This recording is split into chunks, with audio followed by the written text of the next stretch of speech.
In this lab, we're isolating caffeine out of tea using dichloromethane extraction.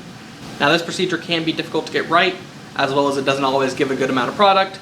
So take everything slowly and carefully, and you should be good. So first thing we're going to need to do is brew some tea. Alright, so I got about 75 mils of distilled water. We're then going to add a couple boiling chips, not many, just a few. That's good. That will just help it boil a bit better. Alright, so now I'm going to add 4 tea bags. Just try and get it really concentrated and get as much caffeine as we can.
Alright, so now we have our tea.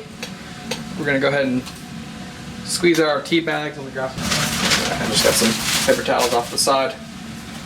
But I got 2 wash plates that we're going to squeeze the tea bags together in between. Probably just do one at a time. It's still really hot, so I want to be careful.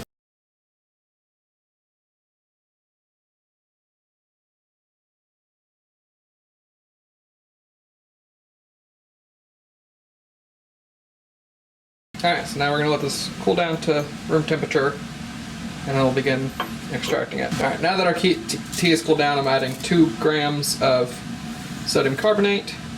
This will react with some of the tannins and other products in the tea and make those water soluble so they don't come over with the caffeine. So once it looks like it's dissolved,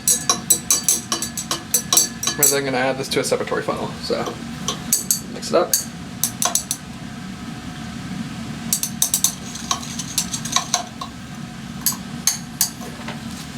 Alright. And now we'll add this to a separatory funnel. Alright, so we just want to transfer the liquid. There are still boiling stones in there, so I'm going to carefully pour it and get none of the, try not to get the boiling stones. So now I have, you've all done extraction before with separatory funnel. I'm going to add in I got 10 mils of dichloromethane. You can see formation of 2 layers. Now, the thing you really want to be careful with in this experiment more than any is the possibility of an emulsion. I talked about it in the first video I made that we do a extraction in, but in this experiment it's really important because tea is very likely to form an emulsion, so you just want to make sure you're gently doing it.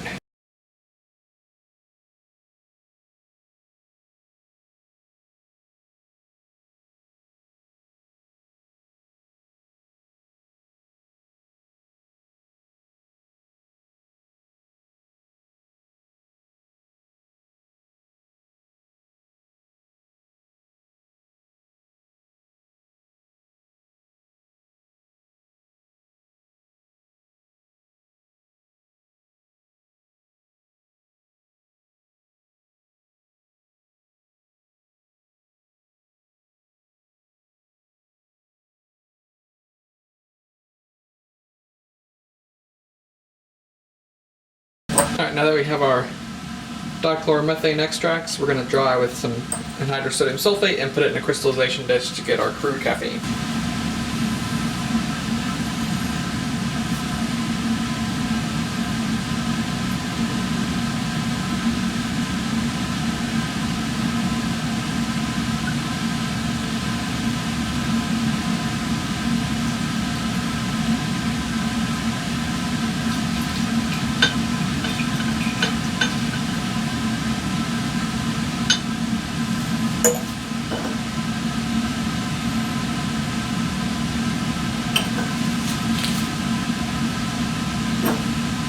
Alright, so now we will let that evaporate and get our crude caffeines.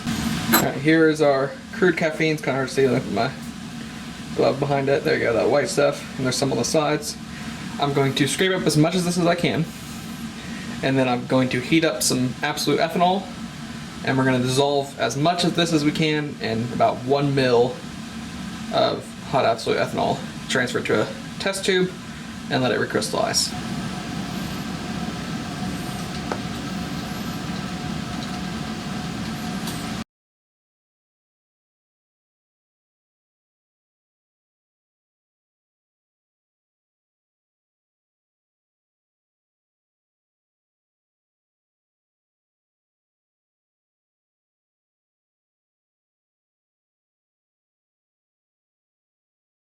Alright, so it didn't look like a lot of my crude caffeine dissolved in the ethanol, so I'm going to take this test tube, put it aside, let it keep recrystallizing because there's definitely some solids in there.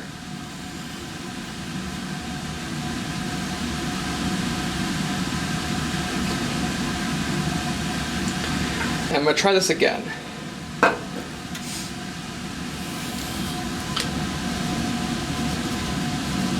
I'm also going to go ahead and get our Buchner funnel set up to filter it. Alright, so this time I used a little bit more ethanol, and it seemed to have dissolved everything. So now I will let that sit and recrystallize.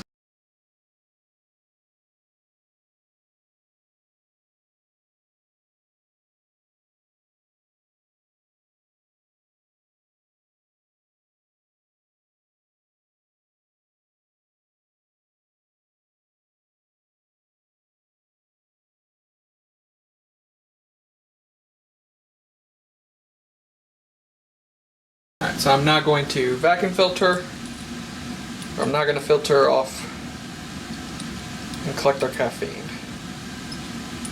Both of my recrystallization test tubes look similar, so I'm going to combine the product, and then it's not part of the experiment, but I'm going to test with IR just to confirm that it is caffeine. So let's go ahead and get the vacuum down just to help. Alright, it's looking good, like we got some product,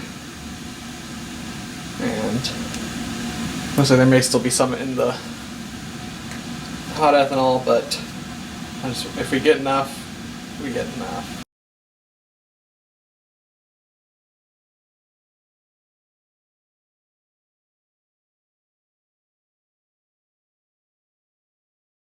Alright, so I'll let what I have dry, and we'll see how much we get. Got our caffeine on the scale. It's been hovering about 12 to 8. When you're at this small scale, these balances don't give you great amounts, but let's go with an even 10 milligrams. But here is our caffeine.